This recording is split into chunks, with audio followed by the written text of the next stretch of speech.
hate nu bersih leuwih berharga. Nalika ramana pupus, Pangeran Faisal masih kene ali teuing pikeun marentah karajaan. Anjeunna nampi warisan kakawasan jeung kabengharan anu kacida lobana.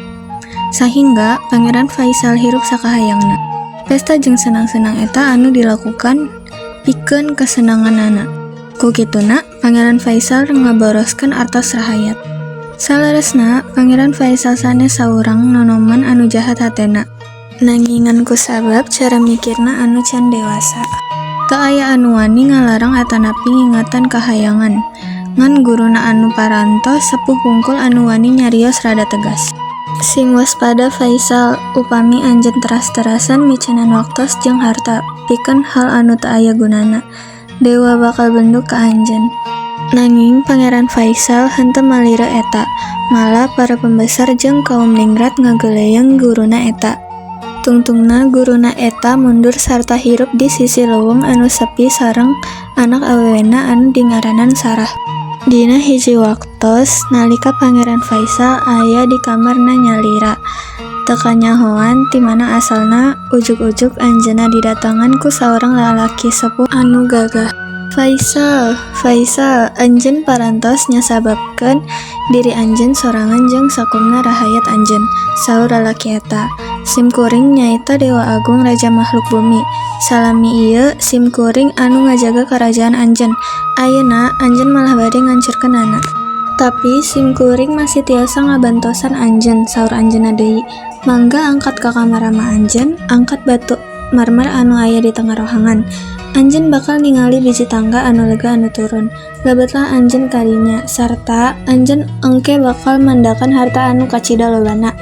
Nanging ulah anjeun nyabak eta harta, engke anjeun bakal nampi parentah salajengna. Lalaki eta teras ngiles. Pangeran Faisal langsung buru-buru ke kamar amana, sarta turun ngaliwatan tangga sakumaha anu diucapkeun ku lalaki sepuh eta. Harta jeung artosna parantos beak pikeun senang-senang.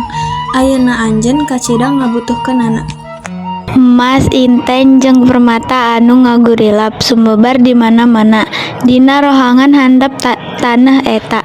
Aya oge hiji lapak patung, nanging di luhurna teu aya patung. Anu aya ngan ukur hiji kertas anu aya tulisanana. Sateu acan anjeun nyabak harta eta, anjeun kedah mendakan patung anu leungit jeung mendakan harta anu pang berhargana di sakuliah dunya. Pangeran Faisal janten bingung. Anjeunna teu tiasa ngartos eta parentah, sarua pisan henteu eces. Anjeunna ningali ka sakurilingna, sugan aya anu tiasa ngabantosan anjeunna. Tiba-tiba karasa aya angin ngahiliwir barengan jeung eta. Mucunghul kalayan eces roh ramana. Gancang Faisal sujud ngahormat. Katingali bayang-bayang anu lila-lila beuki eces. Menta pitulung ka gurumu, anakku, ngan anjeunna anu tiasa ngabantosan anjeun. Sora ramana Faisal ngagema, kadang ceket, kadang oge, kadangnya jauh. Bayang-bayang eta teras ngagerak, beki ipis tuluy ngiles. Pangeran Faisal langsung ninggalkeun rohangan eta sarta buru-buru ka imah guruna. Lalaki sepuh eta kalayan pinuh ku perhatian, ngadangu katerangan Faisal. Leres abdi terang di mana istana Dewa Agung eta. Hayu urang angkat kadinya sarta naros naon sabenarna maksud eta parentah. Duaan eta ngamimitian hiji perjalanan anu panjang, ngalangkungan padang pasir, nembus leuweung anu lebat serta nyebrang walungan-walungan anu curam jeung arusna deras. Akhirna marenehna nepi ka hiji istana anu megah di handapeun gunung anu jangkung ngajulang. Tembokna bodas, pantona didamel tina emas, serta menarana ngahontal awan. Penjaga gerbang antep Pangeran Faisal jeung guruna asup. Saurang kerdil ngantarkeun marenehna ka kebon tukang anu aya tembokna. Di dinya katingali Dewa Agung linggih dina singgasana anu dihias ku inten permata. Anjeunna ngadangukeun pamenta Faisal, teras nyarios. Bawa ka dieu saurang mojang anu teu boga dosa, serta ku abdi bakal dipasihkeun di mana anjeun tiasa mandakan patung anu leungit eta. Dina waktos eta anjeunna masrahkeun hiji enteng ka Faisal. Enteng eta kabur, sahingga teu tiasa dipake ningali Rarai. Kabut dina enteng eta bakal leungit lamun Mojang anu teu boga dosa ningali dina enteng ieu. Saur Dewa Agung teras Malik. Pangeran Faisal teu wani naros langkung jauh. Duaan eta teterang kudu milarian di mana maranehna teras ngumbara. Loba Mojang anu dipanggihan sarta disuhunkeun ningali enteng eta. Nanging kabutna teu daek leungit, akhirna maranehna balik deui ka pondok guruna.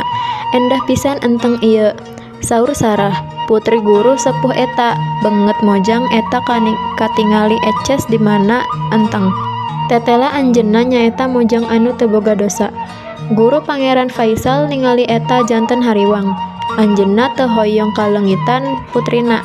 Nanging tungtungna Sarah tetep dibawa ka payunan Dewa Agung. Dewa Agung seuri, anjeunna ngangguk teras ngagandeng Sarah. Sakedapan tuluy maranehna ngiles. Tiba-tiba perasaan Pangeran Faisal henteu deui katarik ku harta warisan ramana anu loba pisan. Hatena parantos murak cinta ka Sarah. Rasana sakabeh kabengharanana teu aya hartina dibandingkan jeung Sarah. Samentawis eta, rahayatna ngantosan kadatangan Pangeran Faisal. Kapaksa anjeunna balik deui ka istana sarta asup ka rohangan harta. Tetela dina lapak patung katingali hiji awak anu dibungkus ku kain sutra. Pangeran Faisal langsung muka kain anu nutupan eta patung. Sarah, tetela Sarah anu aya dina lapak patung eta. Eta calon pamajikan anjeun, saur Dewa Agung anu ujuk-ujuk mucung heui deui. Sateu acan anjeun kagoda ku harta. Anjeun kedah diajar ngartos tieun hate anu bersih langkung berharga tibatan sakabeh kabengharan anu aya di dunia. Pangeran Faisal parantos tumbuh janten lalaki anu dewasa, wijaksana, sarta adil ka rahayatna. Anjeun nikah jeung Sarah sarta maranehna hirup bagja.